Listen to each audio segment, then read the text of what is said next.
তো হ্যালো বন্ধুরা, আজকে করতে চলেছি আমি একটা নতুন কম্পিউটার পুরো ফুল সেটআপ, আর সেটা আজকে তোমাদের দেখাবো যে কেমন ভাবে একটা নতুন কম্পিউটার সেটআপ করা হয়। তো আমার কাছে রয়েছে প্রথমে হচ্ছে ক্যাবিনেট, এটা হচ্ছে পুরো খালি ক্যাবিনেট। এবার রয়েছে একটা প্রসেসর, রয়েছে একটা র্যাম, রয়েছে একটা মাদারবোর্ড, রয়েছে একটা সিপিইউ ফ্যান, সাথে একটা এসএমপিএস রয়েছে একটা এসএমপিএস। তো এইগুলো সমস্ত কিছু এই একটা জিনিসের উপরে অ্যাসেম্বল হবে, সাথে একটা হার্ড ডিস্ক। হার্ড ডিস্কটা দেখিয়ে দিই, এই যে সাথে রয়েছে একটা হার্ড ডিস্ক। তো এই হার্ড ডিস্কটা হয়তো অ্যাসেম্বল হবে, এটা হচ্ছে ফুল সেটআপ আমি করব। তো তোমরা ভিডিওটা দেখতে থাকো, আশা করি তোমাদের ভিডিওটা ভালো লাগবে। আমি এখন করতে চলেছি, প্রথমে আমাকে কি করতে হবে না, মাদারবোর্ডটাকে আগে রেডি করে নিতে হবে। মাদারবোর্ডে দেখতে পাচ্ছ এই যে জায়গাটা, এটা হচ্ছে প্রসেসর লাগানোর জায়গা, আর সাথে রয়েছে র্যামের স্লট, এটা হচ্ছে SATA কেবিল, যেটা হচ্ছে আমাদের হার্ড ডিস্ক কানেকশন থাকে, এটা হচ্ছে তোমার হচ্ছে পাওয়ার কানেকশনের জন্য, আর এটা হচ্ছে মাদারবোর্ডে প্রসেসরের পাওয়ার কানেকশনের জন্য। তো চলো আমরা এটা সেটআপ করে নিই।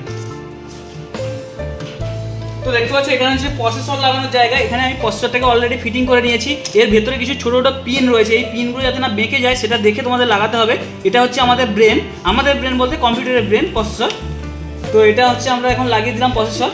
এবারে হচ্ছে লাগাবো প্রসেসরের উপরে ফ্যান। এই যে দেখতে পাচ্ছ একটা ফ্যান রয়েছে, এখানে লেখা আছে কিন্তু i5, অলরেডি কিন্তু এটা i5 নয়। তো এই যে দেখতে পাচ্ছ এটা হচ্ছে প্রসেসরের ফ্যান। এই ফ্যানের দেখতে পাচ্ছ একটা এক ধরনের হিট সিল লাগানো আছে, এইটা যেন থাকে, তবে গরম যেটা হয় প্রসেসর ওটা একটা কভার করে নেবে। তো এটা হচ্ছে প্রসেসরের ফ্যান। প্রসেসরের ফ্যানটাকে আমি হালকা করে ইনস্টল করে নিই। তো ইনস্টল করতে গেলে দেখতে পাচ্ছ এখানে লাগানোর জায়গা হচ্ছে এই যে, তো আমাকে এটাকে প্রসেসরটাকে ঘুরিয়ে লাগাতে হবে। প্রসেসরের ফ্যানটাকে আমি ইনস্টলটা করে নিচ্ছি। প্রসেসরের ফ্যান লাগানোর একটা সিস্টেম রয়েছে, সেটা আমার একটা পার্টিকুলার ভিডিও থাকবে, সেই ভিডিও দেখতে হবে যে প্রসেসরের ফ্যানটা লাগানোর একটা সিস্টেম। তাও আমি এখানে দেখিয়ে দিচ্ছি। এই যে জায়গাগুলো আছে এইগুলো এদিকে ঢুকে যাবে, দেখতে পাচ্ছ এখানে ঢুকে গেছে অলরেডি। এবারে এটাকে আস্তে করে প্রেস করে ঘুরিয়ে দাও, প্রেস করে ঘুরিয়ে দাও, প্রেস করে ঘুরিয়ে দিলাম, প্রেস করে ঘুরিয়ে দিলাম। দেখো এটা ফিটিং হয়ে গেছে। এবারে হচ্ছে আমাকে এই প্রসেসরের কানেকশনটাকে লাগিয়ে নিতে হবে।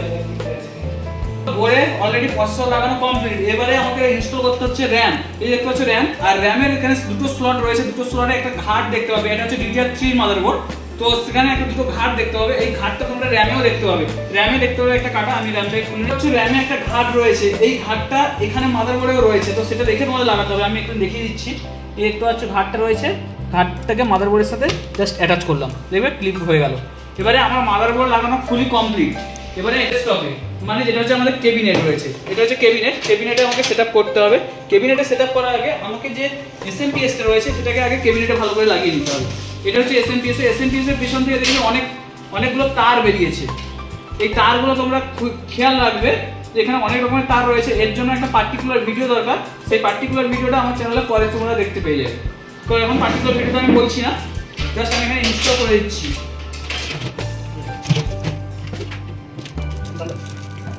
তো আমি ফাইনালি এসএমপিএসটা রেডি করে নিয়েছি। এবারে পালা হচ্ছে আমাদের মাদারবোর্ড বসানো। কিন্তু মাদারবোর্ডে একটা তোমাদের একটা জিনিস দেখিয়ে দিই, এখানে একটা মাদারবোর্ড প্রোটেকশন বলে একটা জিনিস থাকে, যেটা ক্যাবিনেটে লাগাতে হয়।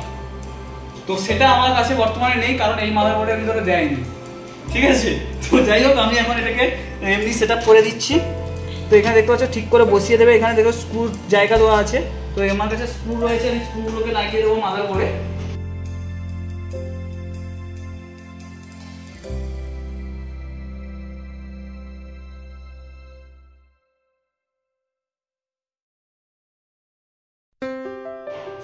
আচ্ছা, তার আগে একটা জিনিস, এখানে রয়েছে একটা হার্ড ডিস্ক। হার্ড ডিস্কটাকেও আমাকে অ্যাসেম্বল করতে হবে এই সিপিইউর ভেতরেই, এই ক্যাবিনেটের ভেতরেই আমাকে হার্ড ডিস্কটা অ্যাসেম্বল করতে হবে, এছাড়া একে বাইরে লাগানোর কোনো জায়গা নেই। তো আমি এখানে হার্ড ডিস্কটা, আমার কাছে একটা ভালো হার্ড ডিস্ক রয়েছে, 500 GB হার্ড ডিস্ক রয়েছে আমাদের। তোমরা চাইলে এখানে SSDও ইনস্টল করাতে পারো। তো SSD ইনস্টল করাতে গেলে তোমাদের একটু খরচটা বেশি পড়ে যাবে, বাট লংজিভিটি ভালো হবে। তো আমার কাছে একটা রয়েছে, এই যে এটা হচ্ছে SATA পোর্ট। আগে থাকতো আটা, এখন হচ্ছে SATA। তো আমি SATAটাকে এখানে ইনস্টল করে নিচ্ছি। তো SATA পোর্টটাকে আমাকে দেখতে পাচ্ছ কম্পিউটার হার্ড ডিস্কটা কিন্তু পিছনে একবারে তলদেশে ইনস্টল করতে হচ্ছে। দেখো ক্যাবিনেটের এখানে অলরেডি এখানে দেওয়া আছে, একটা নাম্বারিং করা আছে, HDD SSD কোনটা কোথায় কি লাগানো যাবে তার জন্য নাম্বারিং করা আছে। তো আমি অলরেডি নাম্বারিং দেখেই আমি এখানে এটাকে অলরেডি হার্ড ডিস্ক এখানে দেখতে পাচ্ছ ইনস্টল করে দিয়েছি। হার্ড ডিস্কের জন্য দুটো কানেকশন লাগে, একটা হচ্ছে পাওয়ার কানেকশন, একটা হচ্ছে SATA কানেকশন। তো আমি এখানে SATA কানেকশন আর হার্ড ডিস্কের পাওয়ার কানেকশনটা দিয়ে দিচ্ছি। তো তো আমি এখানে দিয়ে দিলাম SATA কানেকশান মাদারবোর্ডের যে SATA কানেকশান রয়েছে সেখানে ইনস্টল করে দিতে হবে। তো SATA কানেকশানটা আমি মাদারবোর্ডে SATA কানেকশান ইনস্টল করলাম। এবারে হচ্ছে আমাদের মেন পাওয়ার কানেকশান, দেখতে পাচ্ছ পাওয়ার কানেকশান। তো পাওয়ার কানেকশানটা এখানে দিয়ে দিলাম। তো এর আরও একটা পাওয়ার কানেকশান রয়েছে যেটা 12 ভোল্ট কানেকশান শুধুমাত্র প্রসেসরের জন্য। তো আমি সে কানেকশানটাও দিয়ে দেবো। সে কানেকশান দেখতে পাচ্ছি এখানে ডবল পোর্ট রয়েছে, আমি একটা সিঙ্গেল পোর্ট লাগাতে হবে। তো আমি এখানে সিঙ্গেল পোর্টটাকে লাগিয়ে দিলাম। তো অলরেডি আমি পাওয়ার কানেকশান লাগিয়ে দিলাম। এবারে হচ্ছে আমাকে এখানে একটা SATA কানেকশানের মানে হার্ড ডিস্কের পাওয়ার দিতে হবে। তো আমি হার্ড ডিস্কের পাওয়ার কানেকশান লাগিয়ে দিলাম। আমার এখানকার রেডি, সেট আপ রেডি। এবারে কেবিনেটের সাথে আমাকে SMP মানে মাদারবোর্ডে কানেকশান করতে হবে। সেক্ষেত্রে এখানে দেখতে পাচ্ছ একটা হচ্ছে অডিও পোর্ট রয়েছে আর একটা হচ্ছে USB পোর্ট রয়েছে। এছাড়াও এখানে দেখতে পাচ্ছ HDD LED, পাওয়ার LED, রিস্টার্ট সুইচ, পাওয়ার সুইচ, যেটা হচ্ছে আমার কম্পিউটারের সামনে রয়েছে। তো এটাকে কানেকশান করতে গেলে মাদারবোর্ডে এখানে দেখতে পাচ্ছ কিছু সিম্বল দেওয়া আছে, হলুদ, লাল, সবুজ, ব্লু। তো এখানে লেখা আছে অলরেডি কোনটা কিসের কানেকশান, তো আমাকে সেটা দেখে লাগাতে হবে। তো HDD প্লাসের connection, HDD minus, HDD plus. এখানে চলে আসো, এবার দেখতে পাবো এখানে আমি কানেকশানগুলো অলরেডি লাগিয়ে নিয়েছি। তো এই কানেকশানগুলোকে এবারে আমাকে প্রপারলি কানেকশান করতে গেলে এগুলোকে একটু বেঁধে দিতে হবে, যাতে এর ভেতরে যে ফ্যানটা চলবে সেই ফ্যানে যাতে না লেগে যায়। তার জন্য আমাকে এখানে একটা তার দিয়ে এইগুলোকে আমাকে একসাথে বেঁধে দিতে হবে। না বেঁধে দিলে কোনো কারণে তার বা SMPসে লেগে যেতে পারে। তো আমি দেখতে পাচ্ছি এখানে অলরেডি কমপ্লিট করে নিয়েছি। এবারে হচ্ছে আমাকে এই যে ক্যাবিনেটের ঢাকনা, এটা হচ্ছে আমি অলরেডি লাগিয়ে দেবো। লাগিয়ে দিলাম, লাগিয়ে আমাকে এখানে নাট বল্টুগুলো অ্যাটাচ করে দিতে হবে। তো বন্ধুরা ফাইনালি আমার পিসি অলরেডি রেডি হয়ে গেছে। এবারে এর পালা হচ্ছে ইনস্টলেশন করার বা দেখার যে কানেকশন আসছে কিনা, কারণ আমার কানেকশন ভুল হতে পারে। আর এই যে জিনিসটা ফাঁকা জায়গা দেখছো, এখানে একটা প্রোটেকশন লাগানো হয় যেটা মাদারবোর্ডের প্রোটেকশন, কিন্তু আমার এই যে 61 মাদারবোর্ডের ভেতরে ওই প্রোটেকশনটা দেয়নি। তো তার জন্য এখানে ফাঁকা রয়েছে। তো চলো একটা সেটআপ করে দেখা যাক এটা চলে কিনা।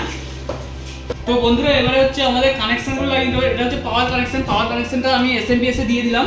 এবার হচ্ছে USB আর কিবোর্ড, তো USB কিবোর্ডটাকে ডাইরেক্ট এখানে লাগিয়ে দিলাম।